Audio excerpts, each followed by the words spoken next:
हरियाणा में triple engine की सरकार प्रदेश में एक के बाद एक विकास कार्य करवा रही है। प्रदेश सरकार जहां हरियाणा में लगातार विकास कार्य करवा रही है, वहीं केंद्र सरकार भी हरियाणा में विकास के लिए कई नए प्रोजेक्ट्स को मंजूरी दे रही है। इसी कड़ी में प्रधानमंत्री नरेंद्र मोदी 14 अप्रैल को हिसार के महाराजा अग्रसेन एयरपोर्ट जनता को समर्पित कर प्रस्तावित नए टर्मिनल भवन का शिलान्यास करेंगे। साथ ही यमुनानगर में 800 मेगावाट की थर्मल यूनिट का शिलान्यास भी करेंगे।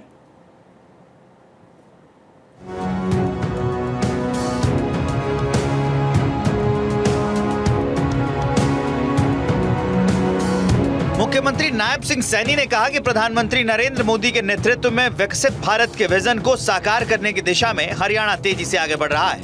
इसी कड़ी में प्रधानमंत्री 14 अप्रैल को हरियाणा आ रहे हैं और प्रदेशवासियों को 2 बड़ी परियोजनाओं की सौगात देंगे। यमुनानगर में 7,272 करोड़ रुपए की लागत से बनने वाले 800 मेगावाट की सुपर क्रिटिकल यूनिट का शिलान्यास करेंगे। ये यूनिट वर्ष 2028 के अंत तक अपने तय समय पर बनकर तैयार हो जाएगी। प्रधानमंत्री हिसार में महाराजा अग्रसेन एयरपोर्ट से हवाई सेवाओं की शुरुआत करेंगे। इससे सिर्फ हिसार ही नहीं बल्कि पंजाब और राजस्थान के बड़े हिस्से को भी लाभ मिलेगा। प्रधानमंत्री इस दौरान हिसार एयरपोर्ट की टर्मिनल बिल्डिंग का भी शिलान्यास करेंगे। महाराजा अग्रसेन एयरपोर्ट से महर्षि वाल्मीकि एयरपोर्ट अयोध्या तक विमान सेवाएं शुरू होंगी, जिससे श्रद्धालुओं को भगवान श्री राम के दर्शन का अवसर मिलेगा। एयरपोर्ट के बनने से आसपास बड़े औद्योगिक यूनिट स्थापित होंगे, रोजगार बढ़ेगा और निवेश आएगा। हमारे हरियाणा के हिसार के लोगों को तो लाभ मिलेगा ही, परंतु इस एयरपोर्ट का लाभ पंजाब का एक बड़ा भाग, राजस्थान का एक बड़ा भाग, वहां के लोगों को भी इस एयरपोर्ट का बड़ा लाभ मिलेगा। क्योंकि अगर कोई इस प्रकार की बड़ी यूनिट कहीं पर भी आती है, उस क्षेत्र ऑटोमेटिक गति से विकसित हो जाता है, एक विकास की गति। क्योंकि जब यहाँ एयरपोर्ट होगा तो इसके चारों तरफ हमारे बड़ी इंडस्ट्रियल यूनिट वो भी यहाँ पर आएंगी। जहाँ एयरपोर्ट होता है वहाँ पर विकास के कई रास्ते खुलते हैं। जब कोई इतना बड़ा यूनिट आता है उसका लाभ यहाँ के लोगों को तो मिलता है, परंतु बाहर के लोगों को भी बड़ा लाभ मिलता है।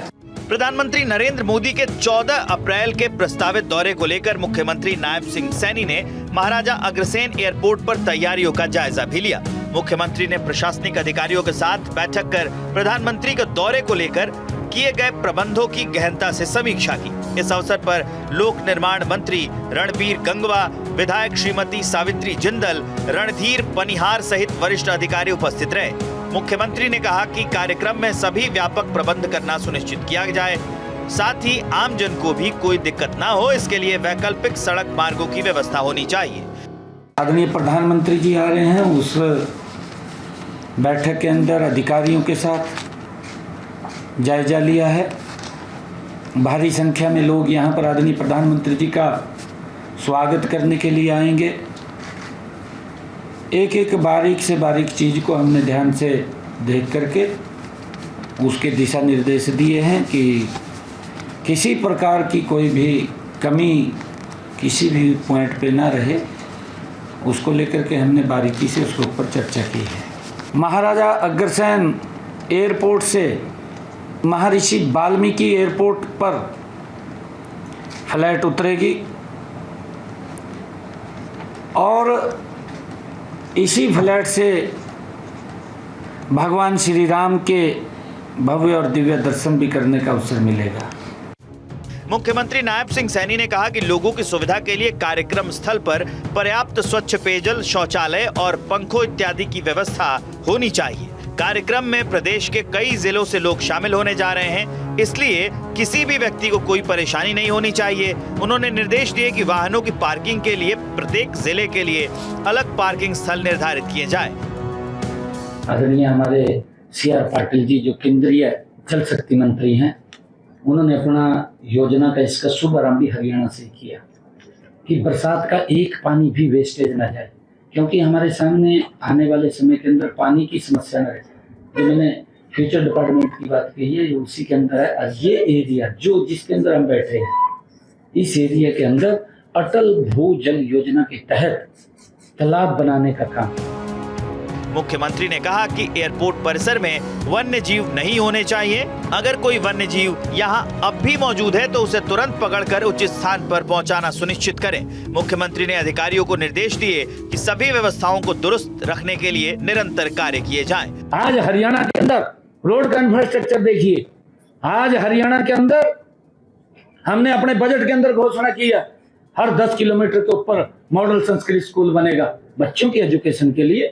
हर क्षेत्र के अंदर ये विकसित हरियाणा, आदरणीय प्रधानमंत्री जी का जो विजन है विकसित भारत, और उस विकसित भारत को लेकर के विकसित हरियाणा मजबूती से ये डबल इंजन की सरकार आदरणीय प्रधानमंत्री जी के साथ मिलकर के काम कर रही है और आगे भी हमारा हरियाणा मजबूती से आगे बढ़ेगा। धीरे धीरे करके व्यवस्थाओं का भी परिवर्तन होता रहता है। हमने अभी बजट के अंदर एक घोषणा की है, शायद आप लोगों को ध्यान में होगा, फ्यूचर डिपार्टमेंट, हमने उसके अनाउंसमेंट किए। आने वाले 20 वर्षों के अंदर हमें क्या चीज की आवश्यकता है, उसकी प्लानिंग आज खड़ी हो जाएगी। हिसार में प्रधानमंत्री नरेंद्र मोदी के कार्यक्रम में आने वाले लोगों की सुविधा के लिए पूरे कार्यक्रम स्थल को सेक्टर में विभाजित किया गया है। मंच के सामने युवाओं और महिलाओं के बैठने के लिए सेक्टर बनाए गए हैं। प्रधानमंत्री के कार्यक्रम को लेकर इस तरह की तैयारियां की गई हैं कि किसी भी व्यक्ति को किसी भी तरह की परेशानी का सामना न करना पड़े। चंडीगढ़ से डॉक्टर थानेश्वर शर्मा की रिपोर्ट।